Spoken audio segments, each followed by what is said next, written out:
Today on My Climate Journey, our guest is Christina Yajin, who leads Global Renewable Energy Strategy and Origination at Cargill. Cargill is the largest private company in the USA by revenue, with $177 billion of revenue in the fiscal year ending in May 2023, according to Forbes. Prior to Cargill, Christina managed the renewable energy footprint at Meta, the parent company to Facebook and Instagram, and one of the largest corporate clean power purchasers in the world. Our topic today is all about clean power purchasing, why large companies have started buying power directly, how they prioritize their needs across factors like cost and emissions, and how they structure their agreements. This is one of the more complex topics in the climate space, combining carbon accounting with power grid economics and a whole lot of wonk. I'm sure we delivered on adequate wonkiness for those of you who are deep in this space, but I tried my best to keep the conversation accessible to folks who are just trying to understand the role of power consumption, emissions, and large companies in the first place. I appreciate Christina for balancing the need to help explain the overall landscape along with articulating some of Cargill's specific initiatives and focus areas. But before we start, I'm Cody Sims. I'm Yin Lu. And I'm Jason Jacobs. And welcome to My Climate Journey. This show is a growing body of knowledge focused on climate change and potential solutions. In this podcast, we traverse disciplines, industries, and opinions to better understand and make sense of the formidable problem of climate change and all the ways people like you and I can help. Christina, welcome to the show. Thanks so much. Excited to be here.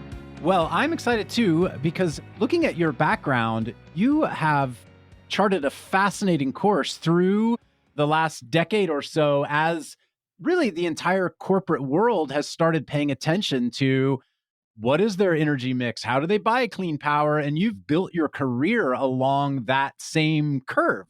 Currently at one of the US's largest privately held companies. And before that at a giant hyperscaler. You've worked at a major power utility. And of course, it seems like you started your career in environmental organizing with the Sierra Club. So I can't wait to dive in. We're going to talk all about power purchase agreements and how companies are buying power today and what they want. But maybe let's hear from you about your own path and journey.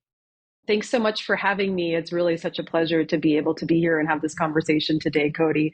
I would start with a story that I don't often tell, which is how I would say my climate journey really began, which was, well, I think first spent a lot of time outside as a kid, adventuring in a number of different locations, Texas, Pennsylvania, and Massachusetts when I was growing up. But my climate journey really started in college. So in college, I was often sitting in contemplative prayer and meditation. I had a regular practice. And when I would sit, I would feel this very deep interconnectedness to the ecological world and also to a shared sense of humanity. So something that was very impactful for me. This was all happening as I was an international studies major at Southwestern University in Georgetown, Texas. And I was struck by the fact that communities who were most disproportionately impacted by the impacts of climate change, communities of color and low-income communities, were those who were least contributing to the problem. So that really moved me to want to make a difference and go into the climate field. And in college, some internships directly in international development. But then I took my first full-time job with the Sierra Club. And my very first job was working for their environmental partnerships team. We were building relationships, working on campaigns together with communities of color, diverse communities, environmental justice communities. And for me, it was a total dream job. How I ended up in renewables was actually a bit happenstance, because in the '08 recession, we lost funding for those programs, as often happens when nonprofits lose funding. It's often the diversity, equity, inclusion, environmental justice work that goes first. And so I took the first job I could see within the organization, and that was in renewables, advocating for clean energy and climate legislation at the federal level. Do you want to continue on and chart the second part of your career arc? Absolutely. So the next 4 years, I should say, were spent advocating on the Hill for clean energy and climate legislation at the federal level. Got to see the Waxman-Markey bill move through the House, which was first cap and trade legislation that we'd seen here actually move through the House of Representatives and then didn't get taken up in the Senate. And so that for me was really devastating as a 20-something, who was very excited about the space. And so I decided it was time to go back to school. I did my MBA and an environmental management degree at Duke University. And in school, I interned with General Electric in their wind business. My project was a strategic project focused on looking at the additional opportunity for wind offtake in the southeastern United States. I think this would have been the 2013 timeframe. And so if you remember at the time, it was primarily large utilities who were buying renewable electricity in the US. What struck me was that it was buyers who were really setting the tone for what the renewable energy space would look like. It really wasn't happening in the policy space as much as I had hoped. It was really on the buy side. And so I took a job with Pacific Gas and Electric coming out of school. I spent 1 year in their asset management group and then moved over to their structured transactions team, where our team was responsible for sourcing, structuring, and negotiating long-term power purchase agreements, wind, solar, biomass, energy storage in front of and behind the meter for the electric utility in Northern California.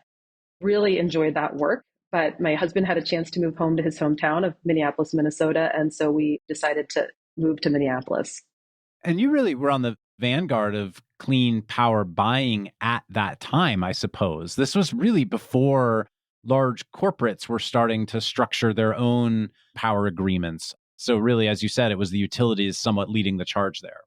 That's right, absolutely. And I would say a few interesting points about that.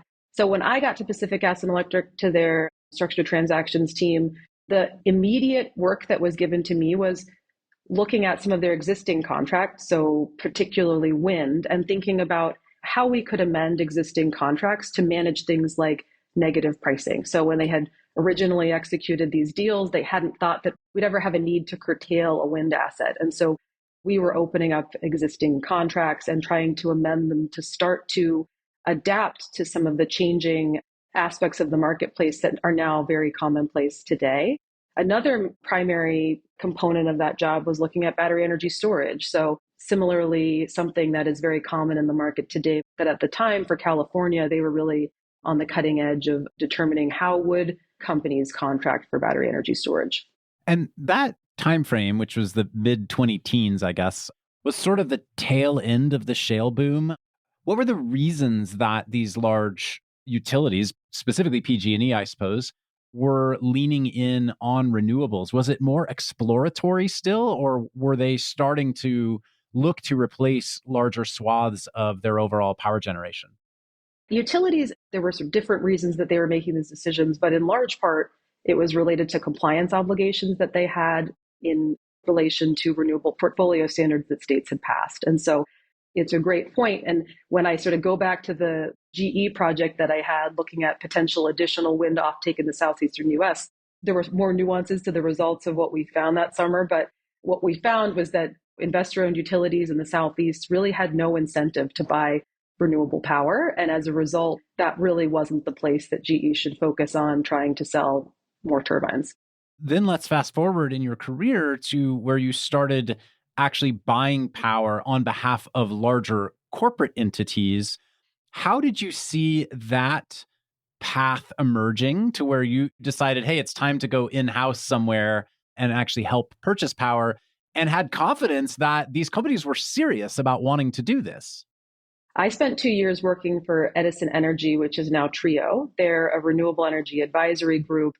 I was leading engagements, helping companies set science-based targets and then implement their scope 2 emission reduction plans. And so that was, again, sourcing, structuring, and negotiating corporate renewable energy power purchase agreements. And it was a very fun time. I think for corporates, we had begun to see some of the large tech companies execute power purchase agreements, and corporations were trying to get their hands around how do we make good on these decarbonization targets when ultimately the tools that corporations are using to transact in this marketplace are these highly technical swaps, and they're exposing our companies to a significant amount of risk. And so you would end up with sustainability teams needing to reach out to their technical accounting group and their tax group and work as a very cross-functional collaborative team to try to understand what were these very new and what continue to be very complex contracting structures. How have you seen power purchasing evolve inside corporates? mean, it feels like the initial pass at it was through primarily renewable energy credits, where you weren't actually buying electrons, you were essentially buying offsets, and it was sustainability motivated. Do you still see the sustainability and emissions reduction motivation driving this, or is it moving to become much more of a financial asset, financial leverage type of decision internally?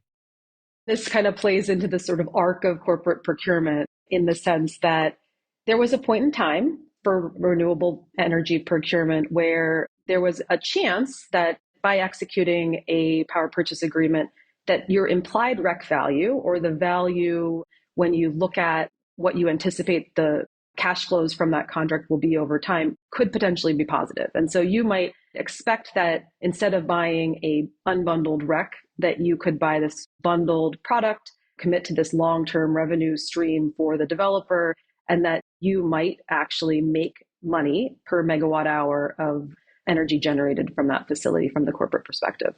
And maybe before we get too far into acronym soup with everybody, just to hit the high points, maybe define what is a REC or renewable energy credit, and how is that different than a power purchase agreement? To take a step back, so energy attribute certificates, also known as EACs, are certificates that are created when a renewable energy facility generates. So think when the wind blows, when the sun shines, a megawatt hour of electricity is created and put onto the grid.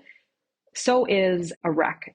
RECs can be thought of, or energy attribute certificates. Energy attribute certificates are called different things in different markets. In the US, they're called renewable energy certificates. And in places like Europe, they're called guarantees of origin or REGOs. In the UK, in Asia, they're called Tigers or GECs. So lots of different names for these attributes.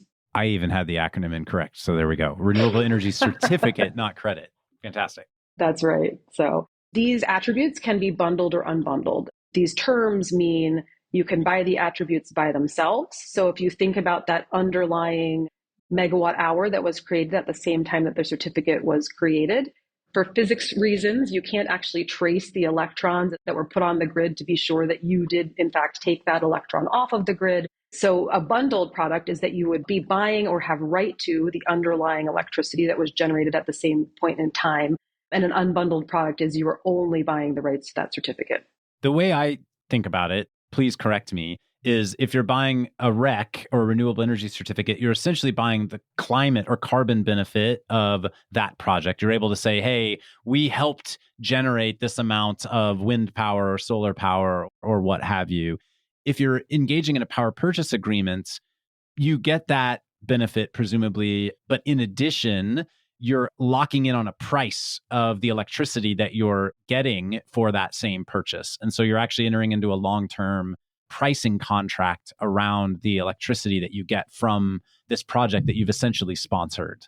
Absolutely. There are a few different ways to create building blocks from. You have these EACs, they can be bundled or unbundled.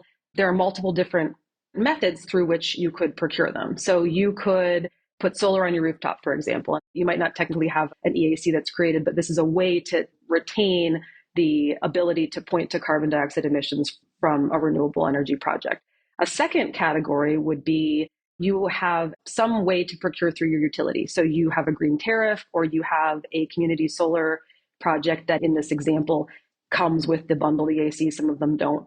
Then you've got what you had articulated, a long-term contract for these attributes. Power purchase agreements can be physically or financially settled, but to your point, what sets them apart from these other contracting structures is that they are long-term and that you are procuring the underlying energy and certificate. And then I'm happy to talk through, Cody, as well, how those financial structures work. Let me try to spit that back at you. So there's a number of ways you can buy clean power. You can literally buy solar panels and put them on your roof. So that would be on-site power generation, where you're having to figure out the cost benefit of the CapEx that you're acquiring for your buildings. There are these green tariffs or other ways, renewable energy credits, where you're essentially trying to buy the environmental benefit, but you care less about the power that you're using necessarily, if I follow correctly. And then there are these long-term structured power purchase agreements where you are acquiring the environmental benefit and the power together and defining a price for the power. That's right. let me unpack that even further. When you buy those, you're generally not buying them from a utility. You're buying them from an actual solar farm or a wind farm. You're helping to buy electrons that they are soon have available, or in some cases, you're actually sponsoring the project and helping it get interconnected into the grid. There's an additionality difference there, I think, between whether this power plant is already generating power and they're just looking for a new buyer of their power relative to you are actually contributing dollars that are helping a new clean power plant get built in the first place. That's right. There are a few things happening from a sustainability claims perspective. On one end, you have your unbundled EAC. On another end, you have a power purchase agreement by which you are buying that bundled product. You can also have additionality claims. So an additionality claim would be, we have executed a long-term contract prior to this project coming online and beginning to generate electrons and these certificates. And in so doing, we have allowed that project developer to go to financing parties and seek debt and tax equity in the US financing. The idea of additionality, or hey, this project has an environmental benefit and it would not have happened if not for your dollars. To what extent does that start to compete with the fact that these PPAs are actually getting competitive just on a pure, I need power as cheaply as possible, and solar and wind are the cheapest ways of generating it perspective? There's market competitiveness now happening with these projects, as far as I understand it. That's correct. It's tough. For those of us in the corporate procurement world, we're trying to balance a number of different things as we think about procurement, similar to how grid operators are thinking about it. We want clean energy. We want it in a safe, reliable, and affordable way. And some of these projects, for example, you might find that a project that has had a 15-year power purchase agreement, and maybe with a utility in Europe or even with a corporate buyer who is early to the stage here in the United States, is rolling that power purchase agreement off, and they're looking for additional offtake. And that contract may come at a significantly reduced price to a new build asset that would be coming online today. When it comes to power purchase agreements, those of us who work in the climate or energy space use this phrase all the time. It seems like it's happening everywhere. It's this huge thing and it's growing like crazy, but it's still a relatively niche thing. I think there are a total of 200 companies or something I've seen that have actually entered into a power purchase agreement. So growing, but still not massively mainstream from a corporate procurement perspective.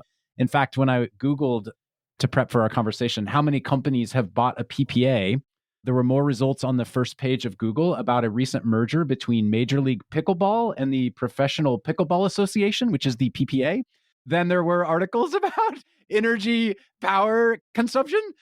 Oh, this is good. I'm curious what you view your role is in helping other large companies understand how they should be doing this and what you think that evolution looks like. Well, I think this brings up some really interesting points, which is that in the case of Cargill, we recently announced that we executed a power purchase agreement in Germany with one of our large customers, Mars.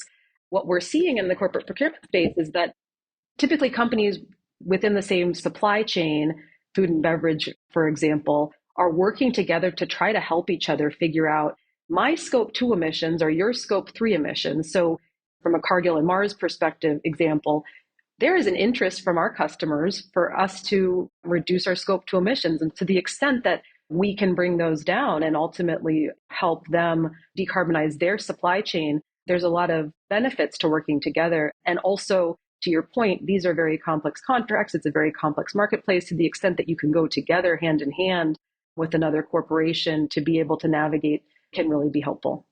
So let's actually take that contract you entered into with Mars in, I think you said Germany. Let's run that through a life cycle to help all of us understand how these projects come to be. So at some point, you all looked at your footprint of power needs and said, we need more clean power in Germany.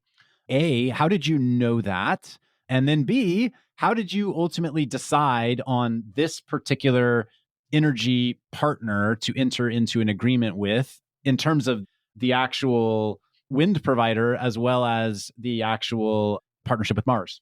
The way that we think about renewable energy procurement at Cargill is we have standards that we set for ourselves in terms of how we buy renewable electricity. And so an aspect of that is that we have market-based boundaries. And so we look to provide clean electricity for our facilities that is sourced on the same grids where our load, so our consumption of electricity, is located. So in the example of Germany, that was part of what led us to be looking at procuring in that location.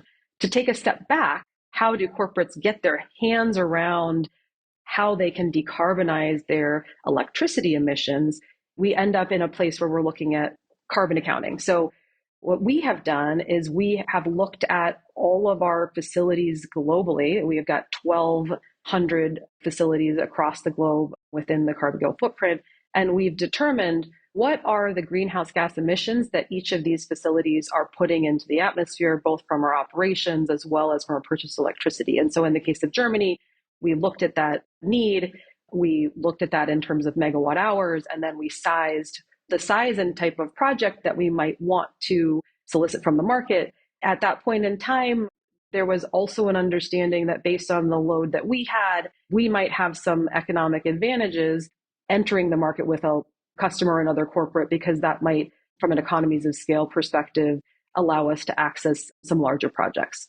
And larger projects presumably could mean better pricing leverage. That's right. Hey everyone, I'm Yin, a partner at MCJ Collective, here to take a quick minute to tell you about our MCJ membership community, which was born out of a collective thirst for peer-to-peer learning and doing that goes beyond just listening to the podcast. We started in 2019 and have grown to thousands of members globally. Each week, we're inspired by people who join with different backgrounds and points of view. What we all share is a deep curiosity to learn and a bias to action around ways to accelerate solutions to climate change. Some awesome initiatives have come out of the community.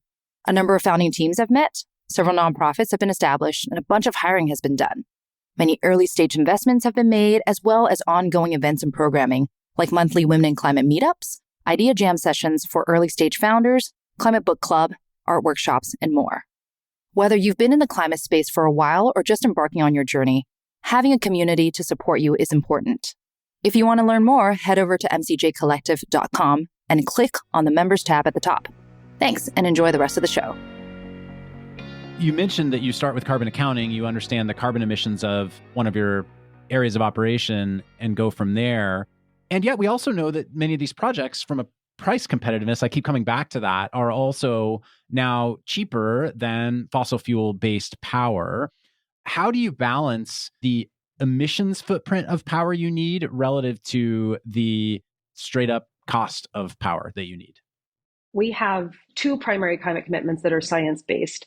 One is for our operations, that we will reduce our greenhouse gas emissions from our operations by 10% using a 2017 baseline year in 2025.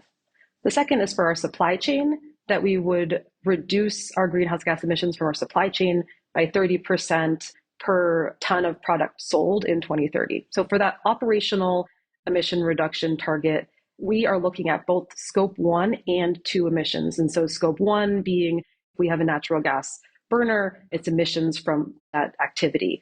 Scope 2 would be from purchased electricity. And so the way that we levelize in order to ensure we are incentivizing the best bang for our buck from an affordability and carbon emission standpoint is we think about all of our potential projects on a dollar per metric ton basis. For example, from my perspective in the renewable procurement space, I lead our global renewable energy strategy and origination work. If I'm looking at where should my team spend their time next, I'm likely going to prioritize a country like Poland that has a very dirty grid, as opposed to a country like Brazil, where you're pulling much cleaner energy from the grid. How does timescale factor into the types of purchasing you do? As I understand it, historically, power purchase agreements were done on an annual basis. So over the course of this year, I am purchasing this many megawatt hours of clean power. And yet we all know operations fluctuate up and down in terms of their power needs. And the grid fluctuates up and down on an hourly basis in terms of its power need. It's one thing to say, for this entire year, we use this much clean power, we use this much dirty power or whatever, fossil fuel power. and here's what our emissions are. But it's another to actually compare on a relative timescale basis. Maybe you were using a lot more power during times when the grid was much more emittive. How you're managing that in your decision making too, because that seems really complicated. So there are a number of corporates who have set targets that are, to your point, hourly matching. And so they're looking on a 24/7 basis at every hour and ensuring that if they were to have consumed 10 megawatts of electricity in a given hour, that there was 10 megawatts of clean and renewable electricity put onto the grid at that same point in time. What procurement standards companies set for themselves, I think, has a lot to do with this concept of clean, reliable, affordable, safe, and how companies are thinking about balancing those. In some instances, at the end of the day, somebody needs to be thinking about how we balance intermittent resources, whether that job should sit with the grid operator, the transmission system operator, or the corporate buyer, I think is something that we're all working through as we think about how do you balance all of those different aspects. When it comes to purchasing power, do you start to also think about purchasing storage as a result of that so you can store your power at times when you have excess clean power? Absolutely. So storage is going to play a very key role in helping to ensure that as we introduce all of these intermittent resources to the grid, that we're able to do so in a reliable way. And there are many different ways that that can happen in terms of whether that resource is managed by the utility, whether the market sends a signal that corporates and others should begin to engage in that space through, say, capacity markets or ancillary services or energy arbitrage. There's absolutely a role for storage to play in the solution. We haven't even talked about what Cargill is or what you do yet. So maybe we should do a quick thing there. And then I have some specific questions about some of the priorities you have right now in your current role. So Cargill is a large agricultural company. It is one of the largest privately held companies in the world. We have more than 160,000 employees globally, and we have employees in 70 different countries. I think in our CDP report last year, we reported on greenhouse gas emissions from our operations in 43 different countries. So within Cargill, I lead our global renewable energy strategy and origination work. So I lead a team that is sourcing renewable energy for our global operations. For us, sustainability is very core to who we are. So our purpose as a company is to nourish the world in a safe, reliable, and sustainable way. At Cargill, we think about sustainability in three primary pillars: people, land and water, and climate. And as I mentioned earlier, we have climate commitments for both our operations as well as our supply chain. Cargill's a big, as you said, giant company with lots of different business lines. But as I understand it, from a primary perspective, Cargill, a large business, is commodities trading. You don't own many of the farms that Cargill ultimately produces grain out of, but you're driving a lot of the trading activity of this at a global level. Am I following correctly? That's absolutely correct. When I came to Cargill, I didn't quite have my arms around how significant we are in terms of the number of types of businesses that we are in. And then again, to your point, what a significant role we play in the commodity trading space. It's a big responsibility as we're trying to ensure that this growing population in the world continues to have food to eat, but also is looking at having food that is produced in a sustainable way and isn't destroying topsoil and doing all the things that mechanized agriculture has, in many cases, created some problems with. I know that's not what you're specifically focused on, but I think it's just good to point out that the power procurement side of Cargill is but one piece of where Cargill has to think about large environmental problems. That's right. I would say my job is seen internally as the easy work in terms of the types of solutions that we're working to come up with across our value chain. So when it comes to your job and buying power for these 160,000 employees around the world, what are currently the big barriers to running on totally clean power all the time? We talked about this 24/7 matching or whatever. Whether it's that or just thinking about continuing to increase your clean power mix. Is it cost? Is it speed to getting these projects up and running because of backlog transmission interconnection queues? Is it just having enough people around the world who understand how this works in all the different locations that Cargill operates? What's holding Cargill back as an example? If we look at the renewable energy space in general currently, there are a number of challenges that we see that can be seen across on a global scale. So we see upward pressure on cost. And so you mentioned interconnection queues, but also interconnection costs. Sort of every cost component that goes into the price of renewables, there's been pressure in recent years. If you think about the cost of capital, high interest rates, existing solar tariffs, threats of solar tariffs, the cost to permit these projects. And again, that transcends many different markets globally. Additionally, you see increased demand for these types of projects. So you've got more corporate buyers, more utilities entering the space, which is also putting pressure from a supply and demand perspective. And then you have uncertainties in the marketplace. So in the US, will we continue to benefit from tax credits in the renewable energy space if our administration changes? Similar questions across other markets as well. Those are some of the key impediments to success in this space. In addition, of course, there's timing. We can't move fast enough to help curb the impacts of climate change and to decarbonize our operations. And particularly what keeps me up at night is thinking about how do we do that across a global footprint, across some markets that are more open than others, some markets that are more heavily coal dependent than others, and sort of navigating the diversity that you see spanning across these different marketplaces. You earlier used that example of Poland saying, hey, they have a really dirty grid. This is an area we should be looking at as a next frontier for us as we're thinking about where we might buy power next. How do you balance thinking about, I know I can go to this market and get it more cheaply. I know I can go to this market and drive more emissions out of the grid. I know I can go to this market and get it up and running faster. I know I can go to this market and the regulatory structure is such that if I generate some tax credits, I know I can trade them to somebody else and make some money that way. These are all very challenging factors to have to think about at a global, complex business level.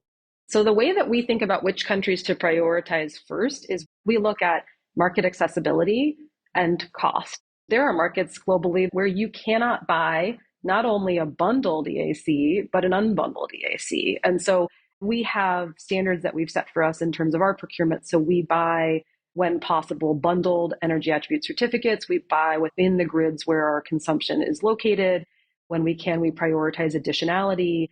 We need to have the ability as a corporate to be able to procure. If we do, then we take a look at what is the cost to procure, and we begin in the countries where we see those two factors overlapping. And then you go into this market, you say, hey, we know we want roughly this number of megawatt hours of access. Are you putting out an RFP? Are you looking at what projects already exist that might have leftover capacity in them? How do you determine what power generators to even approach? Both. So it's a combination of first ensuring that we have that number right. As we decarbonize our electricity footprint, we have a team of people within Cargill who are also working to decarbonize our operational footprint. So understanding demand. So are we going to be switching from a gas-fired boiler to an electric boiler? And how might that impact the quantity of megawatt hours that would need to procure from renewables? So the process looks like, first, we work to understand the exact quantity of megawatt hours that we'll need to procure by ensuring that we understand if there's any significant change in demand from those who are managing our operations. Second, it is an art, not a science. So in large part do I know companies who exist in this marketplace who I've had a strong track record of working with in the past, in which case we might hold a small bilateral competitive process. We talked to a few companies, we identified the right one. In other markets, it might make more sense to host a more formal competitive RFP for procurement. So if you have a relationship and you know, hey, I trust this person, I trust the timelines they're going to give me, I trust that they're going to be able to generate the amount of power I want, maybe you're able to kind of go direct. Hey, it's business. Business is all built on personal relationships. But to the extent you have a high priority market where that's not the case, you may come in a little bit more market blind and see who shows up and then do all the diligence you need to ultimately make the decision to enter into an agreement. That's right. And I would say a few points. So that makes me think about the fact that many people who are not in the renewable procurement space don't appreciate how much of an art or how complex these contracts are. And so I would be very curious to hear what other buyers say, but I think the average PPA negotiation time is 6 to 9 months. And so knowing that you're working with a partner who is sophisticated, thoughtful, looking at expanding, thinking about the whole pie in the negotiation and how to collaborate with a buyer are really important aspects, I would say very fundamental aspects that hold a lot of weight in the determination of what project to work with. So when we, for example, if we host an RFP, we're looking at both quantitative and qualitative aspects. And I would say those qualitative aspects, they have to do with both the counterparty. They also have to do with, because these contracts are being executed prior to the projects actually being constructed and coming online, what are some of the key development risks that are still outstanding on these projects? Because at the end of the day, as a buyer, if you're signing up this project early on, you're agreeing to take on some of the risk that that project may or may not actually come online and generate at the volume that you're expecting it to when it's supposed to. So you mentioned 6 to 9 months to negotiate the deal. What's the typical time scale from when a deal is negotiated to when the power plant's actually generating power that you're able to use that you're experiencing today? I would say between 2 and 3 years out. And again, this of course depends on the market. It depends if you're doing a physical versus a virtual agreement. But typically, in large part because we're seeing, let's say, for example, in the US, long lead times on these interconnection queues, typically 4 years from when they enter the queue to when they actually might have that interconnection agreement, we would budget 2 to 3 years to see a project come online. And you mentioned virtual power purchase agreements. Are you seeing those growing in execution, or are you seeing those becoming fewer? Typically, in a market where a corporate can execute a physical power purchase agreement, that would be my preference. There's a lot less risk that comes with it in terms of the way that the contract itself is structured. But there are many markets where that is not the case and that is not possible. And so as we see more and more corporations entering the space, we are going to continue to see a significant number of virtual power purchase agreements, particularly in the United States, where in many markets, it's the only way that they can access renewables. Can you describe one for us? Happy to. So in a virtual power purchase agreement, a buyer would commit to pay a fixed price in exchange for the wholesale market electricity price in a given hour. These contracts are fixed for floating swaps. So let's say I'm the buyer, you're the seller. I agree to pay Cody $50 per megawatt hour of generation as available from a wind or solar asset.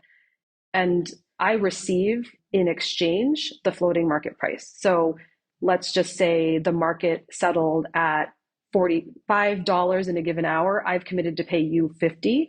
I owe you $5 per megawatt hour generated in that hour under our contract. So you're basically not purchasing electrons at a dedicated solar farm or wind farm. The stuff generated here, I can claim are my electrons. You're instead buying them almost from an exchange, saying, hey, I know I'm getting this amount of clean power.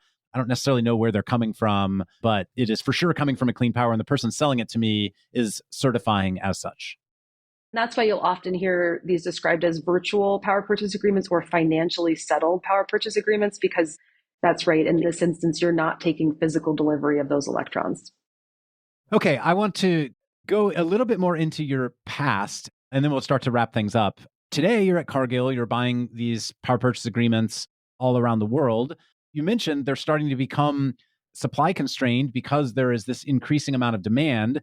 A lot of the demand that at least I understand is coming from big tech companies who, because of their growing footprint for data center needs driven by AI and cloud compute, are needing a lot more power. And many of them have made these very large clean energy power commitments.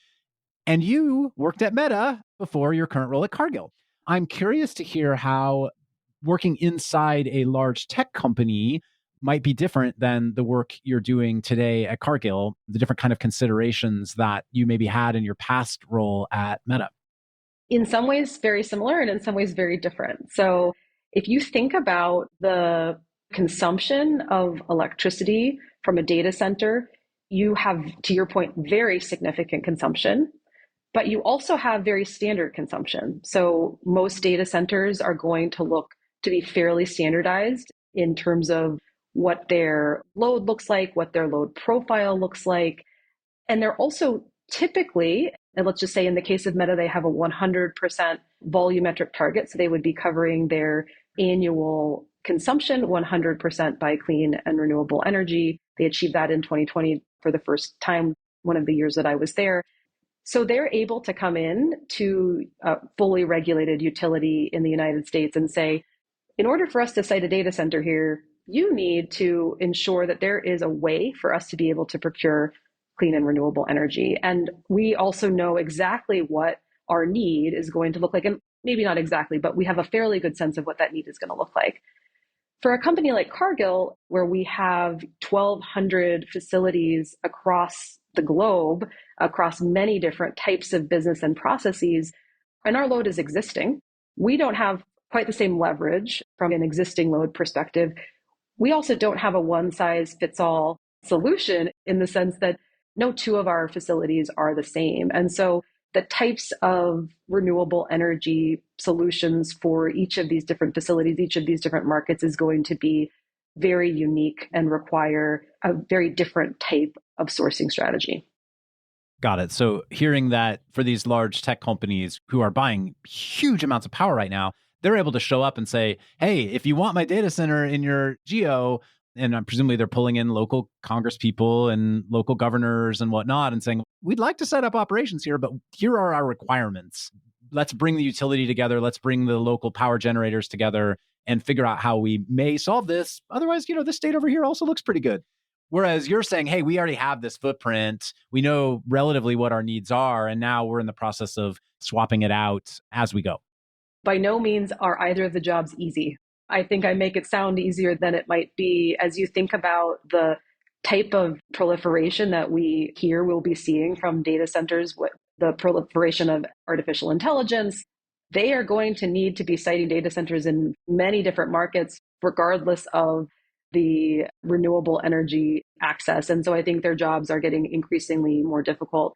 The other way that that touches our work at Cargill is all energy consumers are watching the tech space to understand what the impact from a demand perspective is going to have on the grid, for example. If you asked me a few years ago about whether or not a corporate should buy renewable energy in the Southwest Power Pool, so think sort of Oklahoma in the United States, I would say, I think that there's not going to be a lot of demand growth there. And so I don't know how confident I feel in the wholesale market pricing and taking a bet on, as we see more renewable coming online at an incremental cost, I should say, that is zero, and coming online in a place where we don't have a lot of demand growth. I don't want to take a bet on those wholesale market prices. Well, that has changed as we look at different markets and what a significant impact the uptick in the data center growth will have from a demand perspective on power pricing.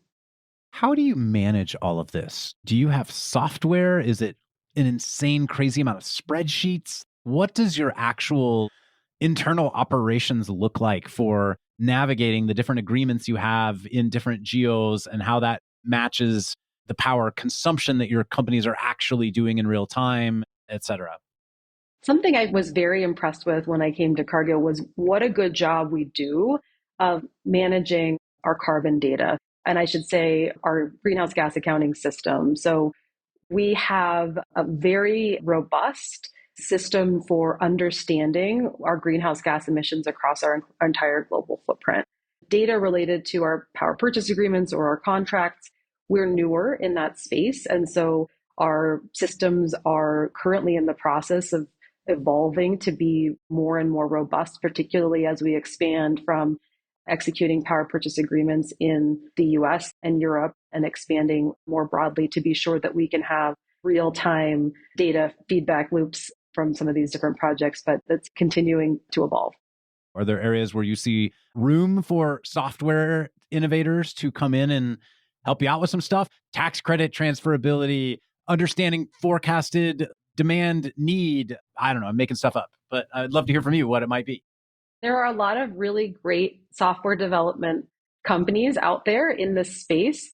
I've been impressed with particularly companies that are looking at how to better understand wholesale market pricing looking at the correlation between weather data and price forecasts. I am less worried about data management from a understanding my contracts than I am understanding how to better wrap my head around long-term forecasts for power market pricing. And it sounds like, based on your earlier comments, any technologies that can help speed up interconnection timelines are also probably a good thing. I completely agree. I know we're up against time. I have one other question for you, which is, based on all this, what does success look like for you? How are you judging whether or not ultimately, a few years down the line, I feel like we did our job here? It feels really great to have achieved our 10% reduction in our operational emissions a few years early. That's a 2025 target that we have, and we've achieved it. Success moving forward will be when Cargill sets our next standard, which we are in the process of setting, and I believe will be a stringent standard, that our team is able to contribute in a very significant way to that standard. I would imagine that as we look across our scope 1 and 2 emissions, scope 2 through renewable energy procurement is going to play a very significant role in ensuring that we can meet at least the near-term aspects of that target. And so I think we'll have our work cut out for us over the next few years. Christina, thanks for putting up with my questions. This is such a complicated topic. I know we didn't necessarily flow through it in a perfect flow chart, but I feel like we hit on a lot of it. And so I appreciate you taking the time to share your incredibly deep knowledge in all of this with us. My pleasure. Thank you so much, Cody. Thanks again for joining us on the My Climate Journey podcast. At MCJ Collective, we're all about powering collective innovation for climate solutions by breaking down silos and unleashing problem-solving capacity. If you'd like to learn more about MCJ Collective, visit us at mcjcollective.com. And if you have a guest suggestion, let us know that via Twitter at MCJPod. For weekly climate op-eds, jobs, community events, and investment announcements from our MCJ venture funds, be sure to subscribe to our newsletter on our website. Thanks, and see you next episode.